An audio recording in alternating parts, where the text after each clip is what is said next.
US President Joe Biden said he would be willing to use force to defend Taiwan, rallying support on his first trip to Asia since taking office for US opposition to China's growing assertiveness across the region. Biden's comments appear to be a departure from existing US policy of so-called strategic ambiguity on its position on the self-governed island that China considers its territory and says is the most sensitive and important issue in its ties with the United States. That's the commitment we made. We are not, look, here's the situation. We agree with a one China policy. We signed on to it and all the attendant agreements made from there.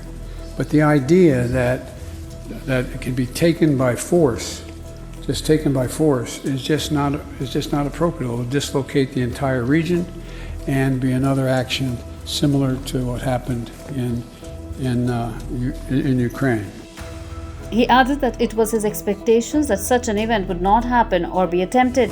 While Washington is required by law to provide Taiwan with the means to defend itself, it has long followed a policy of strategic ambiguity on whether it would intervene militarily or to protect Taiwan in the event of Chinese attack. Biden made a similar comment about defending Taiwan in October. At that time, White House spokesperson said Biden was not announcing any change in US policy. The comments about Taiwan are likely to overshadow the centerpiece of Biden's visit.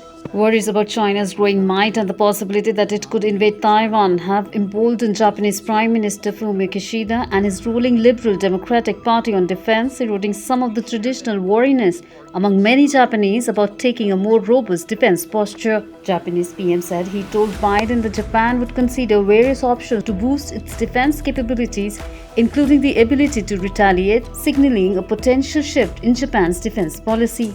They're already flirting with danger right now by flying so close and all the maneuvers that are undertaken.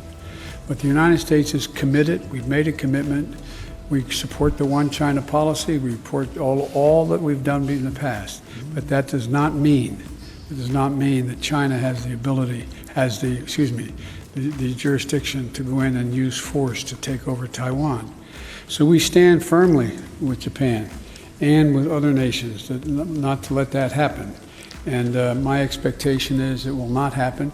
It will not be attempted. My expectation is a lot of it depends upon just how strongly the world makes clear that kind of action is going to result in long-term disapprobation by the rest of the community. He said that he had gained support from Biden on Japan's becoming a permanent member of the UN Security Council amid growing calls for reform of the Council.